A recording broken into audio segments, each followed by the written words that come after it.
Acontece? O IDEMA é um órgão arrecadador, então a gente gera boleto. O boleto é gerado através de um sistema, que é um sistema único do Estado. Esse boleto ele é cadastrado numa conta, certo? Conta essa que a gente chama fonte 250. O Estado geral tem a fonte 100 e o IDEMA tem a fonte 250. Após a geração do boleto, o boleto tem um prazo para se pagar, certo? Então, essa é a nossa fonte de arrecadação. Uma das, mas é a principal, o grande volume. Então, vou dar um exemplo. Você é um empreendedor, quer fazer a construção vamos pegar um posto de gasolina lá no interior. Aí você vem no IDEMA, para abrir o processo, um dos requisitos básicos que precisa é o pagamento da taxa. Então você recebe um boleto e vai pagar. Quando você paga essa taxa, ela cai nessa conta, certo? Então, essa conta gera essa receita e dela que a gente faz os pagamentos dos ordenamentos. Pagamento de funcionário, pagamento de terceirizada, pagamento de energia, pagamento de água, telefone, internet, combustível, carros, de todas as despesas do IDEMA, porque o IDEMA é uma autarquia, então ele se mantém. E aí, o que a gente entendeu que era feito era que os pagamentos eram feitos por ofício. Esse pagamento que eu estou lhe falando, certo? Era mandado um ofício para o banco para fazer esse pagamento. E aí foi onde tudo aconteceu, pelo que a gente compreendeu no acompanhamento e da denúncia do Ministério Público. O pagamento por ofício era feito ao banco, mandava para o banco pagar. Não é que a empresa viesse pegar dinheiro no IDEMA, que não existe isso, em hipótese alguma. O ofício chegava no banco, mandando pagar a empresa X e Y. Hoje, depois que eu cheguei, foi a primeira coisa que eu suspendi, foi qualquer tipo de pagamento por ofício. Os pagamentos são feitos conforme o regimento legal determina. Que qualquer empresa que tem contrato com o IDEMA, ela apresenta as notas fiscais. Antes da nota fiscal, na verdade, houve todo um processo de licitação que seguiu a lei federal 866. Nesse processo de contratação foi feito o pré-empenho, aí é feito o empenho, certo?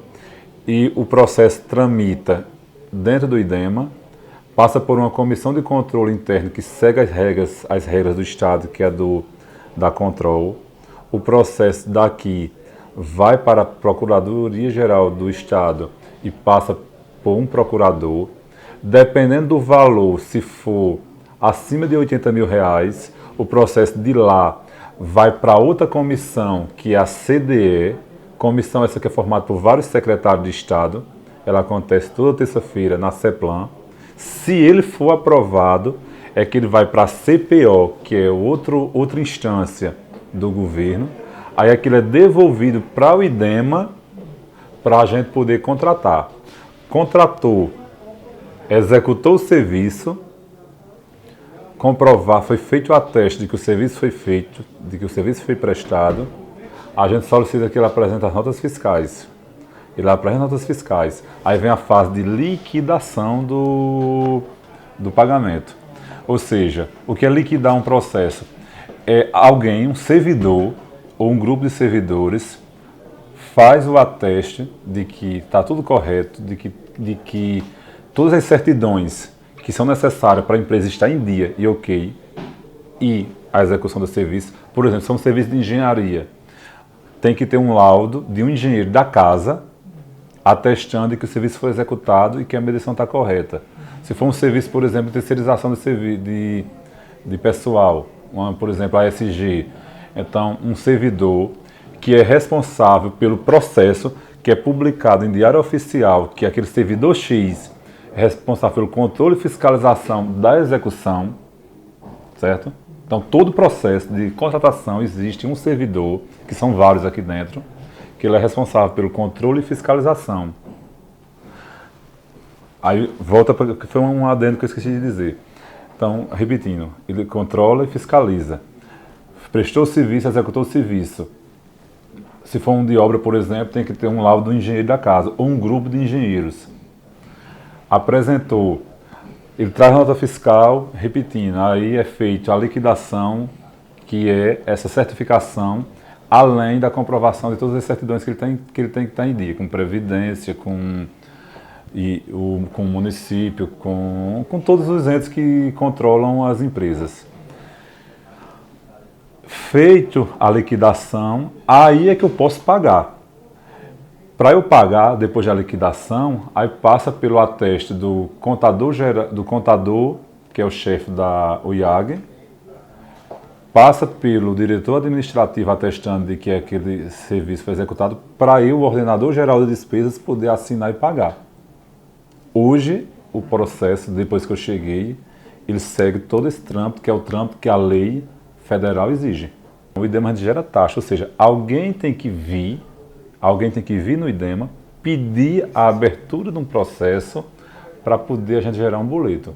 Então existe uma sazonalidade na arrecadação, em função, e nesse momento de crise, a gente naturalmente fica mais susceptível.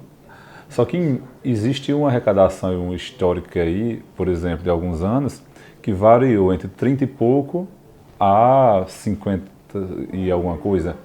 Então houve essa variabilidade pela média histórica. Ao longo de 2015, o IDEMA foi surpreendido com diversos atos. Um deles foi a deflagração dessa operação. E aí a gente, no ano de 2015, eu diria que a gente recuperou essa imagem do IDEMA pelo fato da transparência do nosso trabalho. Transparência no sentido do processo de licenciamento, transparência onde a gente tentou trazer o empreendedor de forma mais clara, para ele abrir o processo, na condução do processo, transparência na relação com o judiciário. Nós temos uma relação muito próxima com o Ministério Público. Então o Ministério Público está sempre nos demandando e a gente responde numa velocidade bem superior, que isso vários promotores já comentaram, essa relação positiva que tem com o órgão. Então eu digo que o melhor cartão de visita é o boca a boca. Então o fato de na história do órgão ter tido essa lacuna aí que estourou o ano passado, mas eu acho que isso não macula a credibilidade, não macula a capacidade técnica e operacional do órgão. Eu acho que isso, na verdade, é um processo natural, no processo de democracia que a gente vive, de repensar os atos, até da forma de a gente corrigir. A gente, é uma frase bíblica, a gente só aprende errando. Então, se o órgão, que o órgão ele é contínuo, né? Você muda a diretoria, mas o órgão é contínuo. Se o órgão, na sua história, teve esses problemas de erro, então tem que usar esse erro como forma de correção. E um exemplo que a gente corrigiu no ano de 2015 foi justamente o não pagamento por ofício. Os que estavam são cargos de confiança, esses cargos de chefia. Era o diretor administrativo, que existia o chefe do financeiro. Porque uma RE, que é uma ordem de pagamento, ela sai com a assinatura de duas pessoas. O banco só recebe pagamento ou por ofício ou pelo documento que a gente usa, tem que estar assinado de duas pessoas. Então assinava o diretor e esse chefe. Então eram eles que controlavam essa movimentação. Isso eu estou falando isso baseado na denúncia que a gente viu. Uma portaria que dava poderes a outras pessoas assinar os pagamentos. E aí eu suspendi essa portaria, avocando a responsabilidade para a diretoria geral, e aí tudo só é pago com o consentimento da diretoria. Ou seja, eu que assino os pagamentos. E na minha ausência, só pessoas que estão autorizadas por portaria e autorizadas por mim.